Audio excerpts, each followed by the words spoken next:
അസ്സലാമു അലൈക്കും വറഹ്മത്തുള്ളാഹി വബറകാതുഹു. ബഹുമാനികളെ, ഇന്നത്തെ ക്ലാസ്സിൽ ഒരു വ്യത്യസ്തമായൊരു വിഷയം നിങ്ങളുമായി ഷെയർ ചെയ്യാനാണ് ആഗ്രഹിക്കുന്നത്.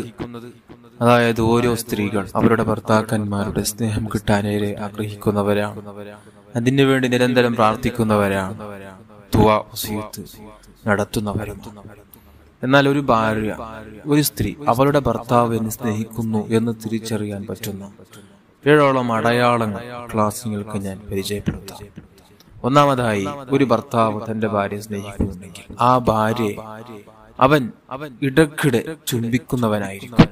തന്റെ ഭാര്യയെ ഇടയ്ക്കിടെ ചുംബിക്കുന്നവനായിരിക്കും. ഹബീബായ സല്ലല്ലാഹു അലൈഹി വസല്ലമ തങ്ങൾ അവിടുന്ന് തന്റെ ഭാര്യന്മാരെ ചുംബിക്കുമായിരുന്നു. അത് വെറും ശാരീരിക ബന്ധത്തിൽ ഏർപ്പെടുന്ന സമയത്ത് മാത്രമല്ല, അതല്ലാത്ത സമയത്തും ഭാര്യന്മാരെ സ്നേഹത്തോടു കൂടെ ചുംബിക്കുന്നവരാകണം. ഹബീബായ സല്ലല്ലാഹു അലൈഹി വസല്ലമ തങ്ങൾ അവിടുത്തെ ഭാര്യന്മാരുടെ ഇടയ്ക്കിടെ ചുംബിക്കുമായിരുന്നു. നോമ്പുകാരനായ നിലക്ക് തന്നെ മുത്തായ റസൂലുള്ളാഹി സ്വല്ലല്ലാഹു അലൈഹി വസല്ലമ തങ്ങൾ അവിടുത്തെ ഭാര്യന്മാരെ ചുംബിക്കുമായിരുന്നു. അതേപോലെ തന്നെ രണ്ടാമതായി, ഭാര്യന്മാരോട് സംസാരിക്കാൻ സമയം കണ്ടെത്തണം. തന്റെ ഭാര്യയോട് സംസാരിക്കാനുള്ള സമയം ഓരോരുത്തരും, ഓരോ ഭർത്താക്കന്മാർ സമയം കണ്ടെത്തണം. ഓരോ ഭാര്യന്മാർ, ഓരോ സ്ത്രീകൾ അവരുടെ ഭർത്താക്കന്മാർ അവരോട് സംസാരിക്കാൻ ഏറെ കൊതിക്കുന്നവരാണ്, സംസാരത്തെ ഇഷ്ടം വെക്കുന്നവരാണ് ഭാര്യന്മാർ. നിങ്ങൾ സംസാരിച്ചില്ലെങ്കിൽ പിന്നെ ആരാണ് അവരോട് സംസാരിക്കാനുള്ളത്? നിങ്ങൾ സംസാരിക്കാതിരിക്കുമ്പോഴാണ് അവർ മറ്റു സംസാരങ്ങളെയും മറ്റു അന്യബന്ധങ്ങളെയും അവർ സ്ഥാപിക്കാനും തുടങ്ങുന്നത്, അവരങ്ങനെ ചിന്തിക്കുന്നത്. റസൂലുള്ളാഹി സ്വല്ലല്ലാഹു അലൈഹി വസല്ലമ തങ്ങൾ അവിടുത്തെ ഭാര്യന്മാരോട് സംസാരിക്കുമായിരുന്നു, അവർ ഭാര്യന്മാരോട് കളിക്കുമായിരുന്നു, ഓട്ടമത്സരം നടത്തുമായിരുന്നു, ഭക്ഷണം ഭാര്യന്മാരെ വായിൽ വെച്ചു കൊടുക്കുമായിരുന്നു. അതേപോലെ തന്നെ ഭാര്യന്മാർ ഏത് സ്ഥലത്താണോ ആയിഷ ബീബി റളിയല്ലാഹു അൻഹയോട് റസൂലുള്ളാഹി സ്വല്ലല്ലാഹു അലൈഹി വസല്ലമ തങ്ങൾ അവിടുന്ന് ചോദിക്കുമായിരുന്നു, ഒരു ഗ്ലാസ്സിൽ വെള്ളം കുടിച്ചാൽ ഏത് സ്ഥലമാണ് നീ ചുണ്ടുവെച്ച് കുടിച്ചത്, ആ സ്ഥലം തേടി അവിടെ തന്നെ കുടിക്കുമായിരുന്നു. അത് സ്നേഹപ്രകടനമാണ്. മൂന്നാമതായി, ഭാര്യന്മാർക്ക് ഇടയ്ക്കിടെ സമ്മാനം കൊടുക്കണം, ഇടയ്ക്കിടെ ഗിഫ്റ്റായി എന്തെങ്കിലും കൊടുക്കണം. അത് നിങ്ങളുടെ കഴിവിന്റെ തോതനുസരിച്ച് നിങ്ങൾ അവർക്ക് ഇടയ്ക്കിടെ സമ്മാനം കൊടുക്കണം. അങ്ങനെ കൊടുക്കുമ്പോൾ അവർക്ക് നല്ല ഒരു സ്നേഹം നിങ്ങളോട് ഉണ്ടാകും. നിങ്ങളൊരു സ്നേഹം കാണിക്കുന്ന, സ്നേഹമുള്ള ഒരു ഭർത്താവായി അവർക്ക് അങ്ങനെ തോന്നും. അതേപോലെ തന്നെ നാലാമതായി, ഒരു ഭർത്താവ് യഥാർത്ഥമായി തന്റെ ഭാര്യ സ്നേഹിക്കുന്ന ഒരു ഭർത്താവിനുണ്ടാകുന്ന ഒരു ഗുണമാണ് ഇബാത്തുകളിൽ സഹായിക്കുക എന്നുള്ളത്. തന്റെ ഭാര്യന്മാരെ ഇബാത്തുകളുടെ വിഷയത്തിൽ സഹായിക്കുന്നവരാകണം. ഇബാത്തുകളുടെ വിഷയത്തിൽ ചില സ്ത്രീകൾക്ക് മടിയായിരിക്കും, തഹജ്ജുദിനെ നേൽക്കാൻ മടിയായിരിക്കും, ദുഹാ നിസ്കരിക്കാത്ത സ്ത്രീ ആയിരിക്കും, സ്വലാത്ത് ചൊല്ലാത്ത സ്ത്രീ ആയിരിക്കും. നീ അതെല്ലാം ചെയ്യുന്ന ആളായിരിക്കും.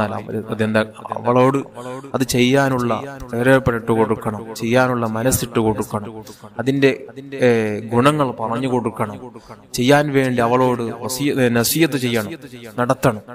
അങ്ങനെ നിങ്ങൾ ഇബാദത്തുകളുടെ കാര്യത്തിൽ ഭാര്യന്മാരോട് സഹായിക്കുന്ന ആളാണെങ്കിൽ നിങ്ങൾക്ക് തന്റെ ഭാര്യയോട് സ്നേഹമുണ്ടെന്നാണ് അർത്ഥം.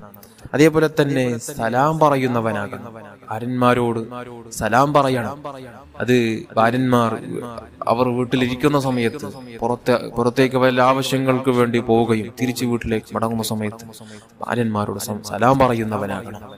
അതേപോലെ തന്നെ അഞ്ചാമതായി, ലൈംഗിക വിഷയത്തിൽ ഭാര്യയുടെ തൃപ്തി ആഗ്രഹിക്കുന്നവനാകണം. ലൈംഗിക വിഷയത്തിൽ തന്റെ ഭാര്യയുടെ തൃപ്തി ആഗ്രഹിക്കണം. അതായത് തന്റെ ആവശ്യം കഴിഞ്ഞാൽ ഇതിൽ നിന്ന് വിരമിക്കുക എന്നുള്ളതല്ല, അവരുടെ ആവശ്യം കഴിയുന്നതുവരേക്കും അവരുടെ ആഗ്രഹം, അവരുടെ തൃപ്തി നീ അവിടെ ആഗ്രഹിക്കണം.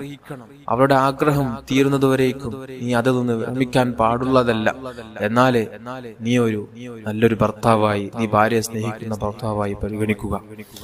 ഏഴാമതായി, ഭാര്യയുടെ വീട്ടുകാരെ സഹായിക്കുകയും സ്നേഹിക്കുകയും വേണം. തന്റെ കുടുംബത്തെ, തന്റെ വീട്ടുകാർ ഏത് രൂപത്തിലെല്ലാം അദ്ദേഹം സ്നേഹിക്കുന്നുവോ സഹായിക്കുന്നുവോ അതേ രൂപത്തിൽ ഭാര്യയുടെ വീട്ടുകാരെയും സ്നേഹിക്കുന്നവനാകണം, സഹായിക്കുന്നവനാകണം. എന്നാൽ നീ ഒരു യഥാർത്ഥ ഭാര്യയോട് സ്നേഹമുള്ള ഭർത്താവായി പരിഗണിക്കുകയുള്ളൂ.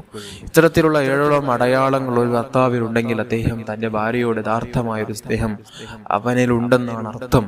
അതുകൊണ്ട് ഭാര്യന്മാർ അവരുടെ ഭർത്താക്കന്മാരുടെ സ്നേഹം കൊതിക്കുന്നവരാണെങ്കിൽ ദിവസേന ചൊല്ലേണ്ട ഒരു ദിക്റിനെ കുറിച്ച് മുമ്പ് സൂചിപ്പിച്ചിട്ടുണ്ട്. യാ വദൂദ് യാ അല്ലാഹ് എന്ന ദിക്ർ ഓരോ നിസ്കാരങ്ങൾക്ക് ശേഷം 20 തവണ വീതം പതിവാക്കി വന്നാൽ അവളുടെ ഭർത്താവിന്റെ സ്നേഹം അവൾക്ക് ലഭിച്ചിരിക്കുമെന്ന് മഹാന്മാർ പഠിപ്പിച്ചതാണ്. യാ വദൂദ് യാ അല്ലാഹ് യാ വദൂദ് യാ അല്ലാഹ് എന്ന ദിക്റിന്റെ മഹത്വം അത്ഭുതമാണ്. ആരുടെ സ്നേഹം കൊതിച്ച് ചൊല്ലിയാലും അവരുടെ സ്നേഹം കിട്ടിയിരിക്കുമെന്ന് മഹാന്മാർ പഠിപ്പിച്ച അത്ഭുത മന്ത്രമാണ് യാ വദൂദ് യാ അല്ലാഹ് എന്ന്. അതുകൊണ്ട് എല്ലാവർക്കും പതിവാക്കാൻ പറ്റിയ നല്ലൊരു ദിക്റാണ്. അല്ലാഹു എല്ലാ ഭാര്യ ഭർത്താക്കന്മാർക്കിടയിലുള്ള സ്നേഹബന്ധം അല്ലാഹു മരണം വരേക്കും സ്വർഗം വരേക്കും അല്ലാഹു നിലനിർത്തട്ടെ. ആമീൻ യാ റബ്ബൽ ആലമീൻ. അസ്സലാമു അലൈക്കും വറഹ്മത്തുള്ളാഹി വബറകാതുഹു.